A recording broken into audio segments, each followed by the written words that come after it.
Hello, Watch Familia. Hello, Watch Familia. I hope you're all really, really well. Thought I'd get a video out. I've got 30 minutes or so before a meeting, and the mind's a bit busy. The mind's a bit busy, and it's a very chatty meeting. So I thought, well, why not prepare by recording something? Actually, funnily enough, I recorded a video the other day.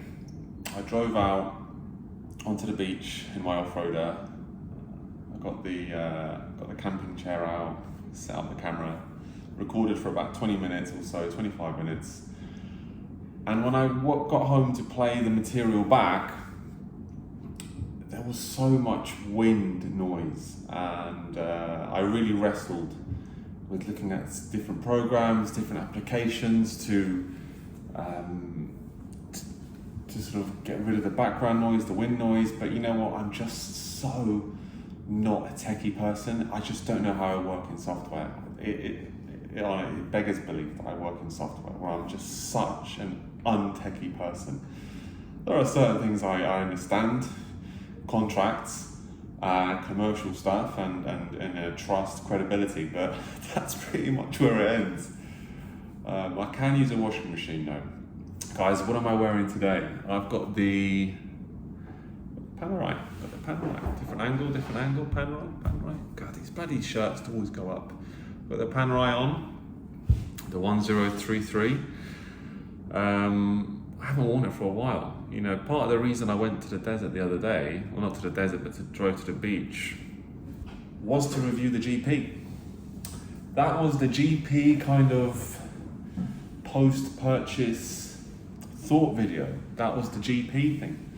I went into some cool stuff as well, and the video is just going to sit on my desktop, on my laptop, until I figure out what the hell I'm going to do with the background noise on it. So anyway, guys, there are probably some things I'm going to cover in this video that I've covered in a previous video, and probably some new things. You know, I think one of the things I wanted to cover today was, how has my watch taste changed over the last 7-8 years? How has my watch taste changed? You know, there's two ways we can look at this. We can look at it as, one, your watch taste has changed. You know, your age has changed, all that sort of stuff. Two, has your watch taste changed because of what's happened to the market? I believe it's a mixture of both. You know, it's the classic nurture versus nature conundrum of life. But I reckon it's to do with both. So my tastes, they haven't really changed. I thought about it the other day. And, you know, when I was in my 20s, in my early 20s, I was gunning for a Breitling. It was Breitling, I want a Breitling. To be honest, one of the first fake watches I ever bought many years ago was a fake Breitling. It was a Chronomat 41 or something. I don't know what it was, but it was on a leather strap, and I got loads of compliments for it. It had a white face, and again, I had loads of compliments with it, and I just really liked that Breitling, and I knew I wanted a Breitling. But you know, this is again start of the watch journey. Nothing new in many people's videos. But you know, then it went from Breitling, it went to Rolex Submariner, and then it went through like, it was a Rolex Feast, all loads of Rolexes, and you know, buying, selling, finding the right one. And then went to Panerai, and then it went to the Girard-Perregaux. And it's just a strange watch journey, you know, it's a strange one, but I think the caveat in it all, the caveat in my watch journey, and by the way, no one's watch journey is right or wrong, because we are all different people, different individuals, different things make us tick. So sometimes, you know, people have this tendency to tell someone who's wrong, who's right, why they're right. Just listen, learn, enjoy it. I think that's part of it all, right? We enjoy meeting other people, so we can learn about why they chose that watch. It's very fun, it's fascinating. But before I go off the track, so what the caveat in all of it, in my entire watch journey, is that I've always been someone, or I am someone who likes to go a little bit against the grain. I don't like to go for hype stuff. I really don't like to go for hype stuff. I don't feel good about myself when I go for hype stuff because of just how it kind of looks. And a lot of you will say, oh yeah, well, okay, you've bought a Hulk, you had a Pepsi, subs, SD50, whatever. What are you talking about? I guess the thing is, when I bought the Hulk in the beginning, in 2013, 2014, that no one wanted a green Submariner. I mean, we've all had our eyes open to colours now. It's like before we only saw in black and white. And now we all see in colour. Everyone wants colourful stuff. No one wants the black boring stuff anymore, Everyone wants the Batman, the Hulk, the Pepsi, various different colours of watches from other brands, AP, green Nautilus. Green is the thing to make now when you want to be different and limited, right? But I went with the Hulk, and the watch I wanted to buy, my first watch I wanted to buy from Rolex was a choice between an Explorer 2 and a Submariner. Those were the two reference models which I narrowed down in terms of my choice. And it was a black Explorer 2 and a Submariner. But then I started being drawn like a magpie to the Hulk, the Submariner Hulk. First time I saw the Submariner Hulk was in Selfridges in London many years ago. I was with a friend in Selfridges, we were just walking around, and he said, "What's that watch?" And I said, "Oh, no, it's like a green Submariner." I really liked it. I think at the time, I don't remember the price, but it just kind of stuck in my mind that the watch was earmarked. The seed had been planted, so to speak. So I got back to Dubai and, I enjoyed myself with the Hulk. And I think once I sold the Hulk, that was when the problems started. Going into Rolex, I wanted to get another Hulk, and then I was forced to try loads of other watches and everything. But I never really liked hype stuff. I genuinely don't like hype stuff. The Submariner was hyped. I kind of ended up stepping away from it. For example, guys, my Submariner no date that I bought just maybe 6 months ago, 5 months ago, or whatever, I've let that go. It's gone. The watch didn't do anything for me anymore. I wore it, I enjoyed it, but it didn't make me feel like I used to feel. Like that's been substituted now. I get that nice kind of feeling from wearing the Panerai or the GP. I don't want to talk about the GP review in this video. I am still hoping that I can save my previous video. But the GP, I've gone past the 1 month or more, 5 week honeymoon period with the GP. I still enjoy the watch massively. Like every time I put it on, I'm just like, wow, I'm really wearing this beautiful watch. The Submariner date or the Submariner no date, whatever, it just stopped. It stopped doing that for me. It wasn't awakening those feelings, so I just had to let it go. And to be honest, I'm not really sure how I feel about ceramic bezels anymore. And this is the watch journey, my watch taste and everything. I don't know how I feel about ceramic bezels anymore. I don't like them. Recently I commented on a post on Instagram. Someone was saying, why did they not put a black ceramic bezel on the new Explorer 2?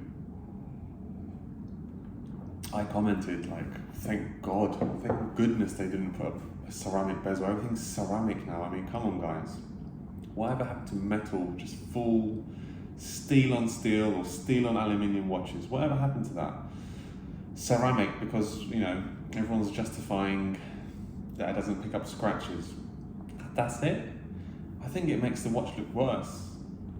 I really do think that it makes the watch look worse. I still feel that pre-ceramic Rolex Submariners, pre-ceramic Rolexes look way cooler than the ceramic stuff. It just depends what type of watch person you are. I think they look very nice, the ceramic watches, but there's something about me that it bothers me that it has the same material that my missus uses on her hair straighteners, ceramic. I mean, you could counter-argue that, saying, well, you know, the Porsche can have ceramic disc brakes, so you know it's a fantastic material. Yes, that's the more manly way of putting ceramic. I guess the more feminine way of putting ceramic is on hair straighteners, but it is on hair straighteners. But you don't really need ceramic disc brakes either. You can get away with steel disc brakes. I mean, unless you're going to the track all the time and you don't want fade, you'll be fine. You will be fine. So yeah, guys, that's kind of how the watch journey's changed. And I've never really liked hype stuff. And one watch I've always thought about in the Rolex range. I never bought it, but it's really grown on me. And I don't know why, but recently it's just gone like this, and not in the market, but in terms of attention on social media, is the Yachtmaster 1. Whereas before I was, I always this is another example of my watch taste changing. I have started to like polished center links. I've started to like them, you know? I've started to find that standard oyster bracelets, whilst they are really nice and cool, are a little bit bland, a little bit boring. On my SD50, it looks great. I mean, come on, you can't have a polished center link bracelet on an SD50 or a sub. On a GMT, they look great. Yachtmaster, great. Daytona, great. I've always stayed away from PCLs, but now I quite like PCLs, and this is why I've started thinking about the Yachtmaster 1. I think it's the most beautiful case they have in the Rolex catalogue. The finish of the case, the shape of the case. Got a lovely bracelet to go with it. The bezel is not ceramic. The bezel is, I think, platinum coated. But it looks nice. I really like it. I like the dial. I like the case dimensions, the size of the whole watch, the shape, the dial. You know, rhodium for me. A bit of a splash of colour with the red. I think the red second hand. So yeah, I am thinking about the Rolex Yachtmaster 1, and again, you know, it's very strange because, you know, someone who just watches my video will say, well, why this is not what you've always preached. I don't preach anything, you know. I don't preach anything on my channel. I just share my watch journey, certain thoughts, certain ideas, certain likes, dislikes. From time to time, an odd review, Q&A sessions and all that. I like to interact with you guys, you know. I like to interact with you guys. It's fun for me. It's cathartic at the same time. So yeah, and like, you know, and on top of all that, I've ended up with a GP. You know, Girard Perregaux, however you say it. GP Laureato, 42mm, super flat, super comfortable. What I see as proper horology, lovely. The dial on that, anyway, I'm not going to review. I have to keep reminding myself, stop trying to review the GP in this video, because like I say, I can still save that video, the GP video. So yeah, guys, listen. I thought I'd get a short video out, maybe as a warm up before I fix my video with the GP. Let me know your thoughts down below. I know that we've had some recent launches. We've had the Pelagos, I don't know, PXR, PRX, something like that. Not to my liking, really, not really needed. I've mentioned this again in my previous video, but again, it's Tudor eking closer to bringing out the watch that we really want, but making money along that route, or making money in that journey of bringing us out the watch that eventually everyone really, really wants. So yeah, not to my liking. I've got a good friend of mine who's picked up an AP recently, 15500, whatever they are, the new ones, 15550. Very nice watch, loads of money. I mean, he got it from an AD, but still to rock around with like 30, 40k on your wrist, I just wouldn't enjoy it. I'd be paranoid all the time because I know what I'm like with watches. I'm a bit silly with watches at times. So yeah, guys, listen, hopefully I've mentioned what I want to mention in this video. I kind of just wanted to touch on the Rolex, not the Rolex journey, the watch journey, you know, how it all began from Breitling to Rolexes, to different types of Rolexes, to liking certain types of Rolexes, and then starting to like different types of Rolexes and not liking the other ones, and all that.